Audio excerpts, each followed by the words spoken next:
Akhir tahun lalu, saya berjumpa dengan Mami Dona, seorang mucikari di kawasan Patok Besi, salah satu sentra prostitusi terbesar di Pantura, Jawa. Mami Dona sudah lebih dari 2 dekade menjalani profesi ini. Ia sempat berhenti dan menjalani hidup yang normal. Pada 2012, misalnya, ia kembali ke kampung halaman dan bekerja sebagai nelayan. Namun pekerjaan ini tak berlangsung lama karena tangkapan ikan semakin menyusut. Ia tak punya banyak pilihan. Akhirnya, ia kembali memutuskan untuk terjun ke dunia prostitusi, kali ini sebagai mucikari.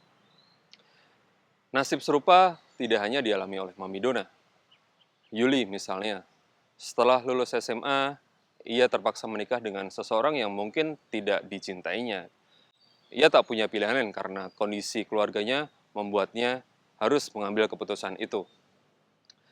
Orang tuanya terlilit utang, tangkapan ikan menyusut, dan mau tak mau Yuni harus membantu kedua orang tuanya.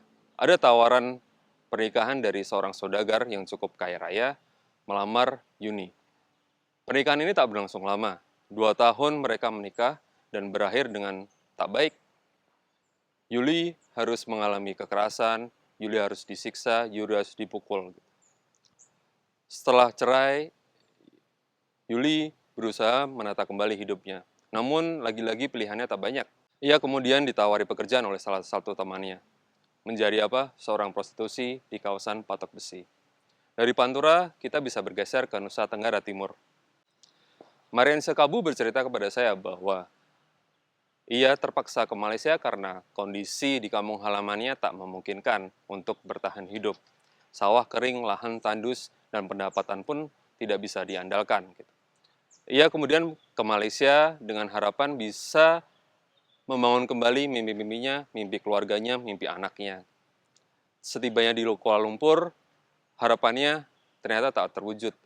Ia banyak disiksa oleh majikannya. Pengalamannya pada waktu itu adalah hidup dan mati. Sampai akhirnya ia bisa bebas dan kembali ke Indonesia. Namun, situasi tak banyak berubah. Sawah masih tetap kering, keluarganya masih tetap miskin, dan ia tak bisa apa-apa. Marian Sekabu masih beruntung. Per September 2021, catatan dari Organisasi Keagamaan dan Masyarakat NTT mengatakan bahwa ada lebih dari 80 orang meninggal di perantauan sebagai pekerja migran. Rata-rata meninggal di Malaysia karena kondisi kerja yang kurang layak. Apa yang menjadi persamaan antara kondisi di Pantura dan Nusa Tenggara Timur? Mungkin jawabannya tidak pernah kita bayangkan. Krisis iklim. Krisis iklim membuat masalah menjadi kompleks. Kemiskinan, kekeringan, kurangnya pendapatan memaksa masyarakat di daerah tersebut berhadapan dengan kondisi yang tidak pernah dibayangkan. Di Pantura misalnya, krisis iklim dapat dilihat lewat adanya banjirop yang cukup intens, kekeringan di sawah, sehingga mengakibatkan banyak tangkapan ikan menyusut. Ini berdampak pula pada pendapatan para nelayan. Karena tidak punya banyak pilihan, mereka akhirnya mencari utang kepada rentenir dengan bunga yang cukup tinggi. Persoalannya, tidak banyak dari mereka yang bisa membayar utang tersebut. Akhirnya, mereka terpaksa mengorbankan dalam tanda kutip anak perempuan mereka untuk menjadi tumpuan keluarga.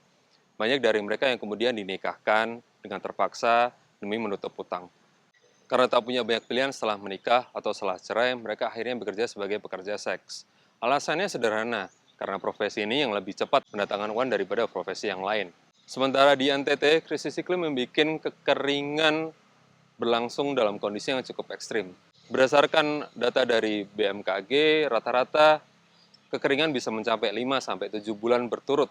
Sawah-sawah akhirnya tandus, kering, dan tidak produktif. Ini membuat masyarakat di sana harus beradaptasi dengan cara yang lebih ekstrim.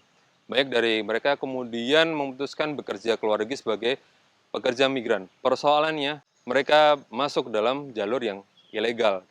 Kondisi dan kerentanan mereka dimanfaatkan oleh para calo yang datang demi mengeruk keuntungan. Banyak dari mereka yang kemudian dijanjikan harapan palsu. Mereka kemudian terpaksa hidup dalam tempurung pekerja migran ilegal. Mereka kemudian dikirimkan ke banyak daerah, namun mayoritas berada di luar negeri. Sayangnya, kondisi kerja mereka sangat tidak layak. Akhirnya, banyak dari mereka yang kemudian pulang tinggal membawa nama.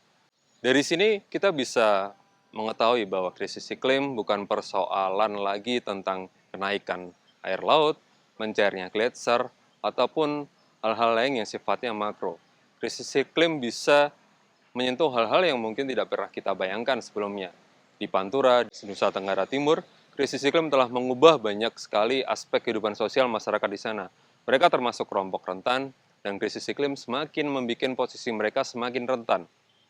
Pertanyaannya, sejauh mana kita dapat membantu atau beraksi dalam berbagai masalah ini? Jujur, saya sendiri tidak tahu jawabannya.